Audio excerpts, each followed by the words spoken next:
President Cyril Ramaphosa has chosen to remain silent for now amid the growing controversy surrounding the closure of the Presidential Keep Them Tight Task Team, commonly known as the PKTT.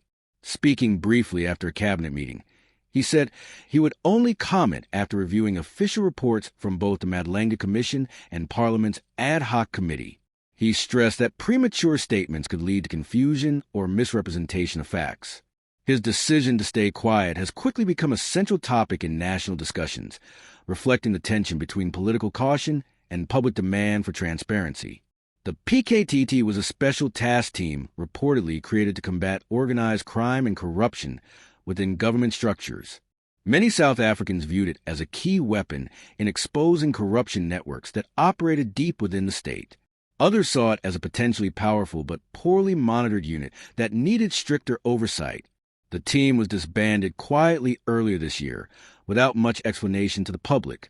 This decision has triggered widespread criticism, with opposition parties and civil organizations demanding to know why the task team was shut down and who authorized it. Police Minister Senzo Mchunu claimed he had informed the president beforehand, a statement that added more fuel to the already heated debate. To fully understand the weight of this issue, it helps to look at the historical context. South Africa's post-apartheid democracy has long been challenged by deep-rooted corruption. Over the past 2 decades, multiple commissions, like the Zondo Commission and others, have exposed high-level state capture, illegal tender deals, and political manipulation of law enforcement. The PKTT was seen by many as a new attempt to restore trust by going after syndicates operating within government departments. So when it was suddenly disbanded, it reignited fears that powerful interests were once again being protected behind closed doors. Ramaphosa's silence can be viewed from 2 angles. On one hand, it could be seen as a sign of leadership discipline. He wants to avoid fueling speculation until official facts are presented. On the other hand, critics argue that in times of national uncertainty, silence creates suspicion. Opposition parties like the Democratic Alliance and the Economic Freedom Fighters insist that the public deserves answers now, not later. They say that allowing the controversy to linger only damages confidence in the presidency. Civil rights groups have also joined the conversation, claiming that dissolving the corruption-fighting unit without explanation sends a wrong message about government accountability. The statement by Minister Mchunu is especially significant. If the president truly knew about and approved the closure, the next question is why such a decision was made in secret. If he didn't know, it raises doubts about internal communication and control within the government. This is why both the Madlanga Commission and Parliament's ad hoc committee are crucial. They are expected to establish who gave the final order and whether it was done lawfully. Depending on what these reports reveal, the fallout could either vindicate the president or seriously damage his credibility. Political analysts have begun offering different predictions about how this could play out. One possibility is that the reports will clear Ramaphosa, showing that the closure followed due process. That could strengthen his image as a cautious, responsible leader who respects institutional oversight. Another possibility is that the reports may reveal deeper problems, such as interference or poor management within the presidency, that could spark resignations, disciplinary hearings, or even calls for a broader inquiry. A third scenario is that the reports remain vague or inconclusive, which would likely extend the controversy and keep public trust hanging in the balance. Analysts like Dr. Tessa McCona note that optics matter as much as outcomes. How the president handles this moment will determine whether he is seen as a statesman or as a leader out of touch with the country's concerns. Within the ANC itself, this situation has revived old tensions between reformists who want clean governance and traditionalists who prefer to handle such matters internally. The outcome of this PKTT controversy could therefore influence not only Ramaphosa's legacy, but also the broader direction of the ruling party in the years ahead. Beyond the political battles, there are also practical and legal issues.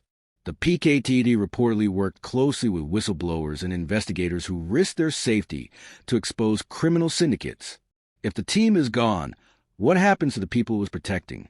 Without clear safeguards, witnesses could be at risk, and crucial investigations may stall. That's why many are urging the government to explain how its responsibilities have been reassigned and what structures are in place to continue that work. The Madlanga Commission's findings are expected to cover these aspects in detail, ensuring that the closure doesn't compromise ongoing investigations. Public sentiment remains tense.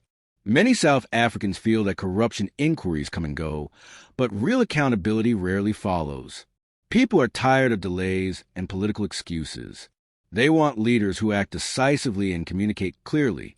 Ramaphosa's call for patience might make sense from a procedural point of view, but ordinary citizens see it as another example of leadership being distant from their frustrations. If the president's eventual response is transparent and backed by solid evidence, it could restore some trust. But if it appears defensive or vague, it could reignite public anger and strengthen opposition narratives about a government that protects its own. Looking forward, the situation presents both risks and opportunities. If Ramaphosa handles the matter with honesty and firmness, he could demonstrate that his administration still stands for accountability. He could also use the findings of the reports to introduce stronger reforms that ensure future anti-corruption units operate independently and transparently. However, if the reports reveal, the controversy is not just political, it has economic consequences too. International observers and investors are closely watching how South Africa handles this situation. A clear, transparent process could strengthen investor confidence and prove that the rule of law still functions effectively. But prolonged silence and political tension could create uncertainty that affects both governance and the economy. The stakes, therefore, go far beyond politics. They touch the country's reputation and future stability. As the Madlanga Commission and Parliament's ad hoc committee prepare their final reports, all eyes are on the president. His next words will either close this chapter or open a new wave of political drama. The way he frames his response, whether with clarity or caution, will define how South Africans remember this moment. If you enjoyed this video, please subscribe to the channel and hit the like button. Tell us in the comments, do you think the president's silence is wise leadership or is a sign of avoidance? Should he have spoken earlier to reassure the public? Share your views below. And let's discuss what you think the future holds once these reports are released. Don't forget to subscribe for more in-depth coverage and updates as this story unfolds.